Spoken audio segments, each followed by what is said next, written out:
it yourself. Oh, I know, Dwight. Perhaps I shouldn't. I said it before I thought. But there must be something to those dreams. Yes, I know.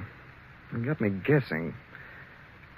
But look, let's try to do something. Do what? I've been thinking about this quarrel your father had.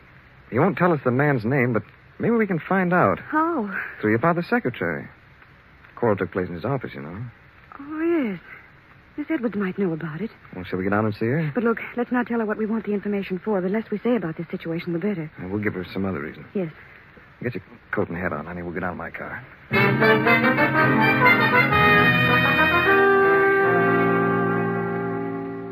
Miss Edwards, this is Mr. Cooper, my fiancé. How do you do? Miss Edwards? We'd like to ask you a few questions if you can spare us a few moments. Why, yes, of course. My father isn't feeling very well today, and that's why he didn't come down. See, we've learned that he's rather upset about a heated argument he had recently with some wealthy man here at the office. Argument? Daddy won't talk about it. He hasn't even mentioned the man's name, but it's quite necessary that we find out all we can about it. And if you'll tell us who the man was, we'll treat the matter in confidence. But, I don't know of any fuss your father had, Miss Prentice. He's quite an even-tempered man. Yes? Are you sure you don't remember? Very well.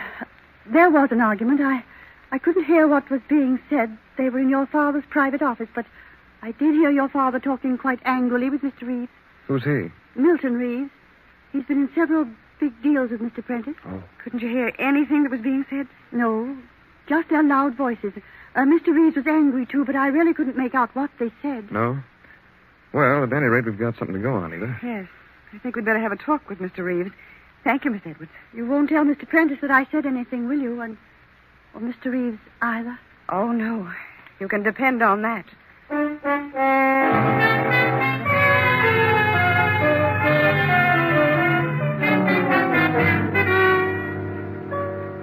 I'm Dwight Cooper, Mr. Reeves. And this is Miss Prentice. How do you do, Miss Prentice? John Prentice's daughter, aren't you? Yes, I am. Well, what is it, Mr. Cooper? I'm in a bit of a hurry. I'm going away on a trip this afternoon. I'll be very brief. We've heard that you and Mr. Prentice had some sort of a disagreement with each other a few days ago. Yes? Who told you that? Mr. Prentice is quite ill, Mr. Reeves, and we think it's a result of that quarrel. If we could find out something about it, we might be able to straighten him out. Well, John knows all about it. He won't talk about it, Mr. Reeves. He won't, eh? Well, John shouldn't let a thing like that get him down. Business is business, you know. He wanted me to renew a loan, and I refused to do it. So that was it. In his particular business, well, I don't know what the future will be with all this rationing and priorities. Had you promised to renew the loan? Well, as a matter of fact, I had. But I changed my mind, which is my privilege. John wanted me to wait a few days, said he was trying to borrow some money from the State Mutual. But I didn't think it was good business to wait, so I called the loan. Oh, I see. I imagine that made him pretty angry. Did it? You'll pardon me, Miss Prentice, for talking so frankly about your father, but really, I never heard a man get so abusive in my life. Why, he actually threatened me. Yes? He acted like a schoolboy. Said he'd get revenge. Do you think he will get revenge? Oh, no, Oh, yes. You're afraid of him, aren't you? You'd like to arrange things so he couldn't possibly get revenge, wouldn't you, Mr. Reeves? Did you threaten him? Say, what are you getting at? I think you know what we're getting at. I do not. Now, see here. I've told you all I'm going to tell you, so now I'll ask you both to leave. Surely. You've told us quite enough, Mr. Reeves.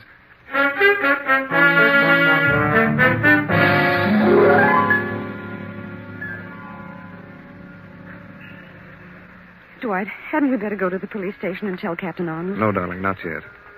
But I'm sure Reeves is the one who's hired that thug to kill your father. So am I. He said he was going on a trip.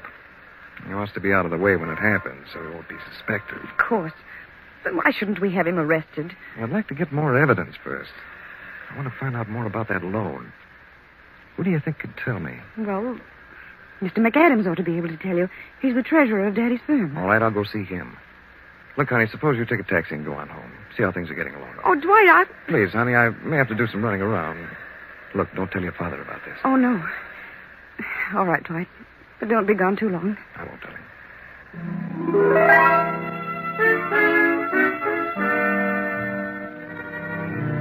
But Dwight has been gone much too long to suit Eva. It is now 11:30 at night.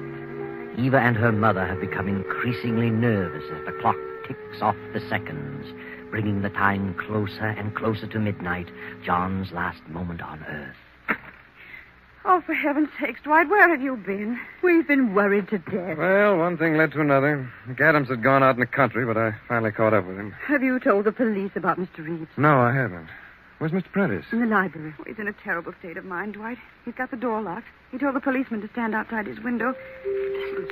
Someone at the door. Oh, my heavens. Oh, why didn't that policeman Now, don't stop? get panicky, I'll Mother. see who it is. Open the wicket. It's a messenger boy. It might be a trick. Looks all right. Telegram for Mr. Prentice. All right, I'll take it. Signed here. There you are. Here.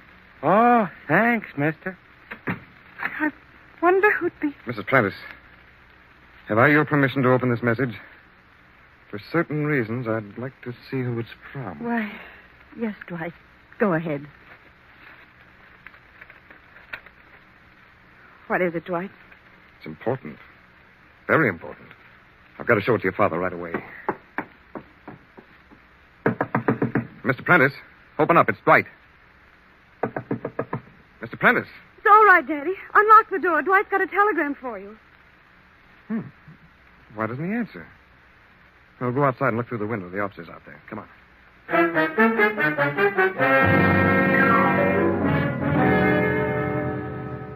Where is that officer, Eva? I don't see him. I don't know, Dwight. Daddy told him to stay right here by the window. Eva, look. The window's wide open. Why? What's that? Oh, my heavens. There's the policeman on the ground. Something's happened to him. He's hurt. Officer. Officer. He's coming around. What happened? I seen a car drive up in the alley. Oh. A light-colored sedan. And just as I started to investigate, somebody slugs me in the back of the head. That's all I remember. And they've got him. They've got Daddy. Darling, I'm going after that sedan. How do you know where it went? I'll find it. I'll drive to the Tower Street Bridge. I'm going with you. No, you stay here, Eva.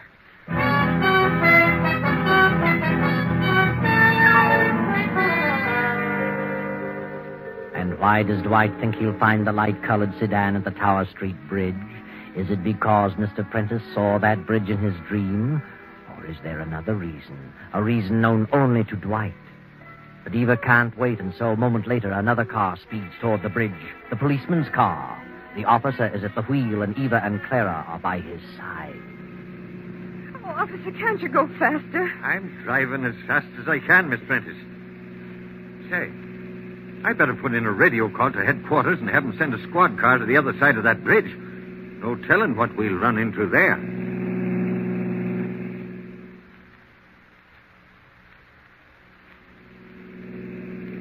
There's the bridge right ahead, officer. And there's the clock. What clock? The one Daddy saw in his dream. And look, it's midnight. I don't know nothing about the dream, Miss Prentice. All I see know... a car out on the bridge. You see it? That's the baby. That's the one I saw at the house. Where's Dwight's car? Dwight's car isn't there. He must have got lost. Say, we'd better watch our step. The squad car ain't come to the other end yet. Oh, hurry, officer. Now, don't you get out of the car. You stay here. I'll see what's going on. Yes, but hurry.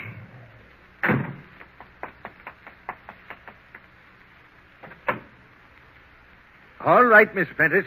You and your mother can come here. Is Daddy there? There ain't a soul here. The car's deserted. Oh, there'll be too late. He's already done it. Who's done what? Oh, can't you remember anything I told you about Daddy's dream? I'm talking about that man. He's thrown Daddy in the water. Oh. Is there something we can do? Oh, it couldn't have happened very long ago. If your father's been thrown in the river, Miss Prentice, he's a goner, but now nobody could swim in that current. Oh, poor Daddy. What I can't figure out is why the guy left the car here. Oh, poor John. Hey, look. There's some rope in the back of the car. And a knife. He tied Daddy's hands. Hey, here comes the squad car now. They're coming in from the other end of the bridge. Oh, officer, who's this car registered to? Wait a minute. Well, by golly, there's no registration slip in it. I know who it belongs to. Milton Reeves. I'll take the number and we'll check on it later. Well, what's up, Jack? It looks like there's some dirty work been going on here. Yeah? Well, maybe this guy knows something about it. Quit shoving me, will you? Where'd you pick him up? He was running away from the bridge. Oh, he was, huh? All right, buddy. What do you know about this sedan? Not a thing. I wasn't on the bridge. Yeah, that's him. That's the man who threatened Daddy over the phone. I can tell by his voice. Well, now we're getting someplace. All right, you. Give. Where's Mr. Prentice? I don't know what you're talking about. You threw him into the river, didn't you? No. You're a liar. Come on, talk. I don't know nothing. We'll get you to talk at headquarters.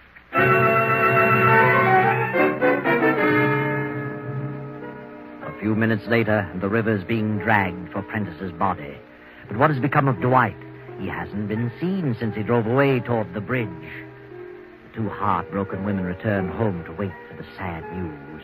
They step into the house, and Mrs. Prentice breaks into a sob. Oh, come, Mother. You must try to get hold of yourself. We must try to be brave. Oh, I know, dear. I know. What has become of Dwight? Oh, I don't know what on earth could have happened to him. Eva, darling. Dwight, what are you doing there in the library? We thought you'd run out on us. Well, I haven't been here long. Oh, Dwight, it's terrible. I never dreamed such a thing was going to happen. No, just be patient, darling, and I'll tell you everything. I told you I finally saw McAdams. Yes? Well, the story about the loan was a lot worse than we thought. I found that Reeves had a grudge against your father. So he planned to ruin him and get everything he had. And he did just that, by refusing to renew and calling the loan. He did it deliberately. Oh. He worked in a backhanded manner and wrecked the business. He held the paper on everything your father owned. Father's broke. Yes. Reeves broke your father. Oh, no. Absolutely penniless. Reeves has the business, this house, everything. He pulled it so fast that your father hadn't a chance to get on his feet. When I found that out, I suspected the truth, but I wasn't sure till I got to that bridge. The truth? Then you did go to the bridge. I did. And I got there just in time to prevent the tragedy. I pulled your father into my car by force, turned around on the bridge, and came back here. What do you say? He isn't dead. No, he's here, in the library. Oh, heaven. John. No, just a minute, please. I'll bring him in. Come in, Miss Prentice. Oh, Father, thank heaven you're safe. John, what happened? I know how you feel, Mr. Prentice, but you'd better tell him. Yes, Dwight, I will. You see, my dears, I just couldn't bear the thought of my wife and daughter suffering poverty. The only thing I had left was that insurance policy, and it would have lapsed in another day. I had to think fast. John, you don't If mean... I'd commit suicide while the policy was in effect, you'd get $100,000. But I wanted to spare you the disgrace of the suicide, so I decided to kill myself and make it appear as though I'd been murdered. Then, as I developed the plan, I got an inspiration. Why not hang the murder on Reeves, the man who had deliberately ruined me? That would be my revenge. Well, now you know the whole story. Now you understand the nightmares. But the telephone call. Well, I hired the man to make the calls and steal Reeves's car and drive me to the bridge and then give me the motor, as though it had stalled. All so that my murder could be traced directly to Reeves, who really had a motive to kill me. What motive? Well, my secretary knew all about it. When I discovered it was Reeves who was back of my failure, I threatened to divulge something I knew about him. He flew into a rage. The secretary heard him, and that was just what I wanted. But I knew I couldn't raise the money quickly enough, and my insurance policy was up tomorrow at noon. Well, that's the story. And it's all a miserable mess. Yes, John. It's all a very, very sad situation. Oh, but wait a minute. What about that telegram the boy delivered earlier? Where does that fit in? Was that part of your plan, John? Telegram? What telegram? Let me see it, Dwight. Why, it's from the State Mutual. They've granted the loan I requested. Yes, John, they've granted the loan. Now you can straighten things out. Now you can get back on your feet again. But think, John, what a sad tale this would have been if you'd followed through with your plan and Dwight hadn't caught you on the bridge at midnight.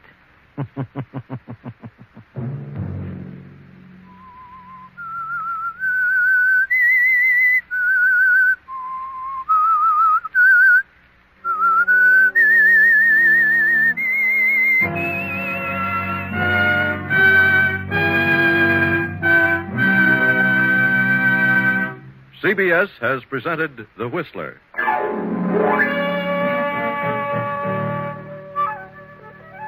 Original music for this production was composed and conducted by Wilbur Hatch. Tonight's Whistler story was written by Herbert Connor, directed by J. Donald Wilson, and came to you from Columbia Square in Hollywood. Next Sunday, 9:15... I, the Whistler, will return to tell you another unusual tale.